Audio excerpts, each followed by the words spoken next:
Jadi begini, Syekh Siti Jenar itu fakta, nyata, atau itu karangan semata, sampai sekarang beda pendapat ya ulama. Oke?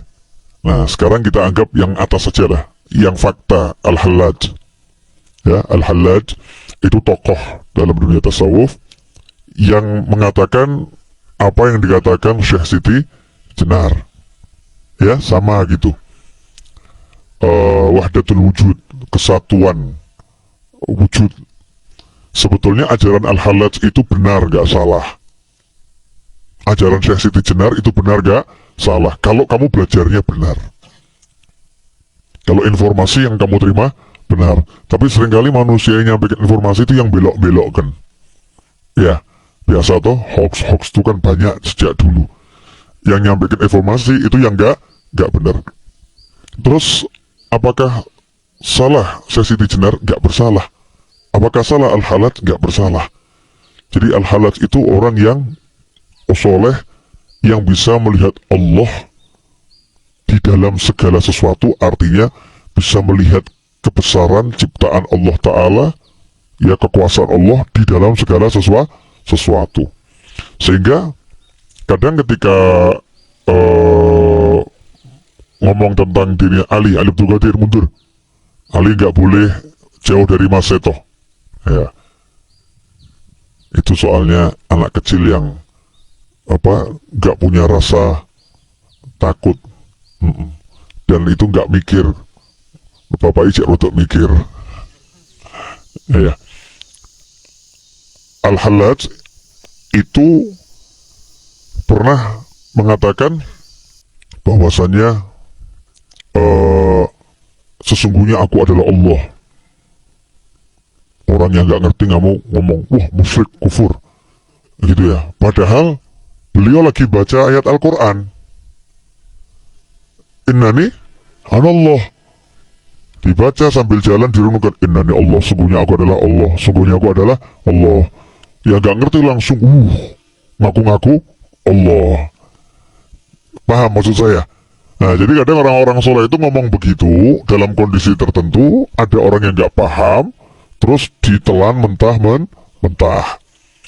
Nah, saya sarankan semua santri di seluruh bumi Nusantara dan di luar Nusantara gak usah belajar yang begitu-begitu. Kenapa? Sirahmu ora kuat, engkau jeblok,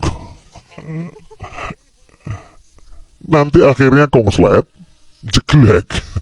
Ya, kalau udah konslet listrik itu jeglek, padam. Kalau udah padam peteng, udah peteng kesandung, jelungup, mati. Ya, akhirat tuh kalau nggak mati gendeng, ya. Naudzubillah min dzalik. Ya nggak usah belajar begitu-begitu. Kita belajar yang syariat saja. Halal haram jelas, itu kan ya. Rasa kangen, cinta sama Allah itu jelas. Tapi saya akan jelaskan, bukan berarti saya nggak paham. Ya, insya Allah ya paham. Tapi belajar enggak, ngapain belajar gitu, kurang kerjaan. Lah yang doer-doer saja saya belum selesai.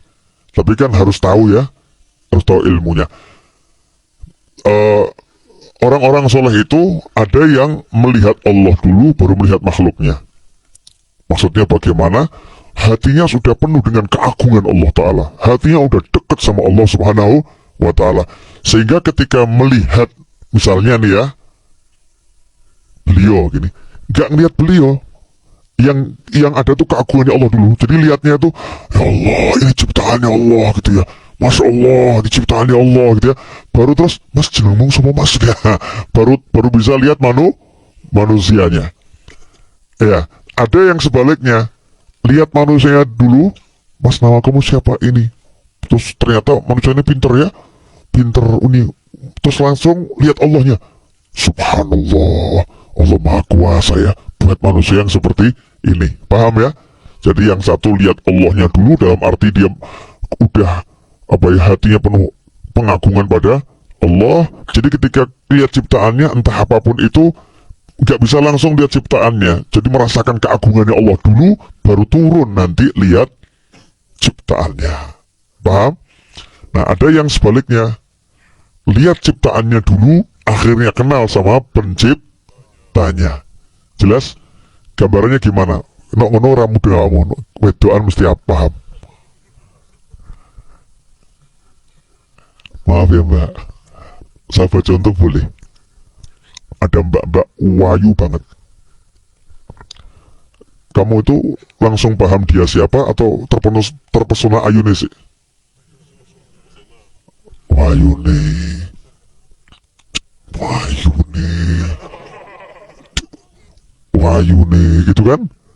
Terakhir baru namanya siapa? Betul kan ya? Namanya siapa gitu. Jadi dia nggak kenal dulu nih siapa namanya, tapi dia kenal cantiknya dulu ya. Tapi ada yang sebaliknya, kenalan dulu, ngobrol, selesai ngerti, ternyata ayu ya, alis sih. Baru dia, baru mengagumi kecantikannya berikutnya. Nang ini mudeng mas, lah ya, racet toh yang ngono kuwi. Kasih pemahaman perempuan langsung rodok paham. Ya, nah wahdatul wujud itu dia bisa melihat kebesaran Allah dalam dirinya. Jadi setiap kali lihat dirinya dilihat Allah. Ya Allah, ini ciptaannya Allah, ini ciptaannya Allah. Jadi selalu lihat Allahnya. Nah orang yang selalu lihat Allahnya nggak sempat ngomong dirinya. Yang disebut Allah terus, Allah, Allah, Allah, Allah gitu. Nah dalam literatur sufi Al-Hallaj mengajarkan ilmunya kepada masyarakat awam. Sehingga masyarakat awam ada yang salah pengertian. Maka saat itu dilaporkan kepada negara. Ulama pun menghakimi dan menghukumi.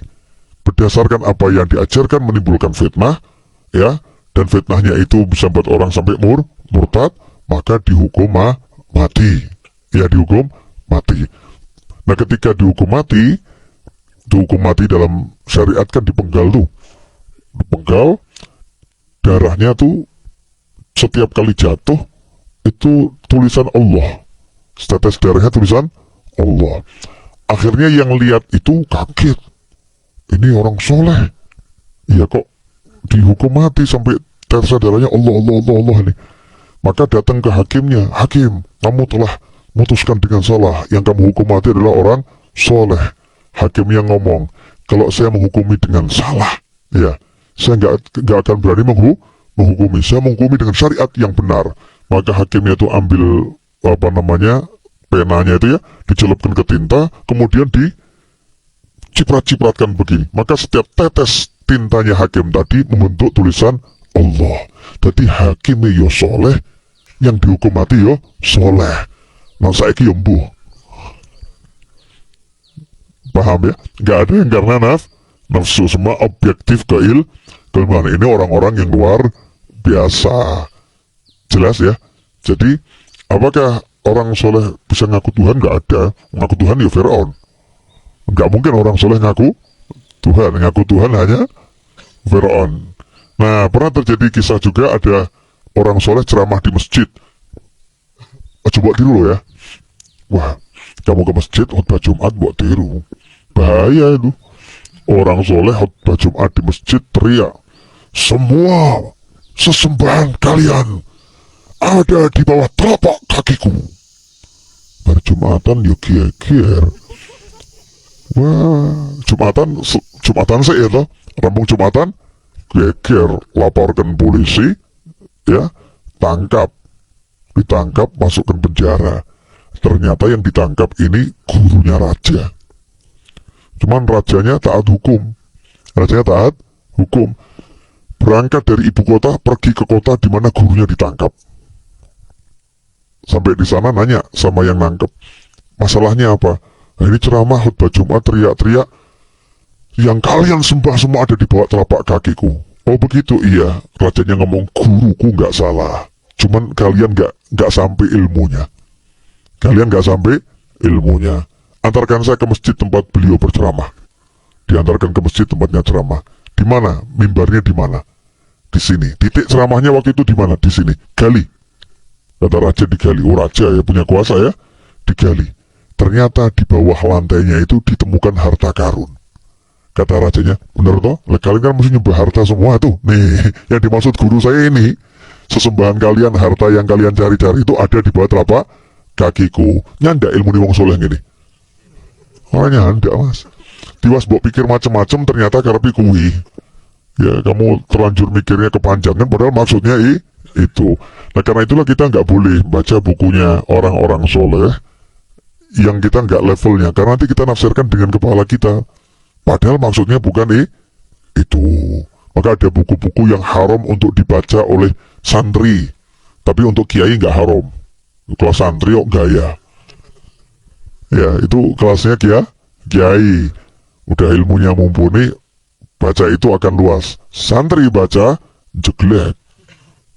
Wah akhirnya jalan kemana-mana. Aku tidak wajib sholat. Aku tidak wajib sholat. Bahaya. Ya toh. Kopi datang. Ini selalu memperpanjang pembicaraan. Jazakumullah khairan Mas Agus. Alhamdulillah Syekh puji. Kalau tadi kopinya kurang enak ya. Ya karena yang buat kopi lagi nungguin istrinya. Alhamdulillah sudah melahirkan anaknya laki-laki. Ya Syekh puji itu salah satu relawan kita yang Masya Allah setiap bulan Sya'ban itu kerjanya double. Kalau Ramadan beliau libur tidak mau kerja. Hasilnya Sya'ban itu untuk hidup selama Ramadan. Karena selama Ramadan beliau tidak mau kerja, maunya ngabdi di Majlis Ar-Raudhah. Untuk ngapa? Buatkan kalian buka sama sahur dan terawih, minum kopi, teh itu ya, dan masuk macam-macam hasil karya Syekh puji. Alhamdulillah tadi melahirkannya kok yo malam 17 Ramadan. Minta nama anak sama saya kasih nama Muhammad Ramadan. Ya, biar nanti jadi Syekh Muhammad Ramadan. Ya, Ar-Raudhah. Nantinya gitu ya, nantinya. Boleh dilanjut? Oke. Oh, ketakuannya pendek, jawabannya dowo ya. Pertanyaan pendek, jawabannya panjang. Jadi, kadang begitu orang-orang soleh itu kalimatnya nggak bisa dipahami, yang salah kita yang nggak bisa memahami. Makanya setiap ada kalimat janggal dari orang soleh, jangan kita tuduh orang solehnya sesat dan lain sebagainya. Tanya sama yang lebih paham, biar kita nggak keliru. Oke mas, cukup jelas? Dah, makanya anda nggak usah belajar Syekh Siti Jenar atau Al-Halaj, belajar saja Wali Songo. Ya, belajar yang mudah untuk kelas kita. Kelas kita ini kan kelas dandani sholat dirung bener kok. Sunah-sunahnya sholat yang jumlahnya 300 aja belum apal. Sunah-sunah sholat itu minimal 300 loh. 300 sunnah dalam sholat, dalam takbir ada sekian, tidak ada sekian. Itu aja belum khatam kok, gaya. Melihat Allah. Wah. Judulnya apa? Barang gue wangi dong, model deleng-deleng nih. Gak cetok. Nah, Qobliyah gak jalan, Ba'diyah gak jalan, tapi ngaku lihat Allah. Masya Allah. Butuh udah ngaku lihat Allah. Ngerokok lancar ngaku lihat Allah. Model-model gak jelas itu. Ya orang yang melihat Allah tuh daim fi sunnah, selalu dalam sunnah, tidak ada langkahnya yang melanggar sunnah. Seperti Imam Ahmad bin Hanbal rahimahullah, disuguhi semongko, ada kates, ada semongko, ada macam-macam, semua disuruh makan. Wah makan. Imam Ahmad bin Hanbal tidak nyentuh semangka. Yang lain makan tuh. Nah semongko nggak disentuh Imam Ahmad bin Hanbal, yang lain juga nggak berani tuh. Dikira tuh semangkanya haram. Orang soleh itu kalau nggak megang makanan yang lain curiga, kita ya haram gitu. Nah, kita haram. Maka gandeng semongkonya ya rodok abang penak, sebelah ya takok. Ya, semangkanya haram enggak? Enggak, halal dimakan. Lah kamu kok gak makan kenapa? Dari tadi tuh saya ingat-ingat hafalan 1 juta hadis saya hafal 1 juta hadis. Tak ingat-ingat Rasulullah itu makan semangka itu mulainya dari mana dulu? Gak ada di hafalan saya. Jadi karena Rasulullah gak makan semangka, ya jadi saya juga gak makan semangka. Selesai. Ojo gaya loh. Awakmu ya bawa badok. Udah kita kelasnya kelas ada semangka halal, buka makan dengan tangan kanan, bismillahirrahmanirrahim, selesai, rampung, alhamdulillah, ya kan ya. Udah kelas kita begitu, jangan gaya kelas melihat Allah. Orang mangan semongko buat deleng loh. Kenapa tidak makan semangka? Saya lagi melihat Allah. Oh, gendeng weh. Ya, ngawur kamu. Oh, kamu sholat aja makruh mbok lakoni, wudhu makruh mbok lakoni.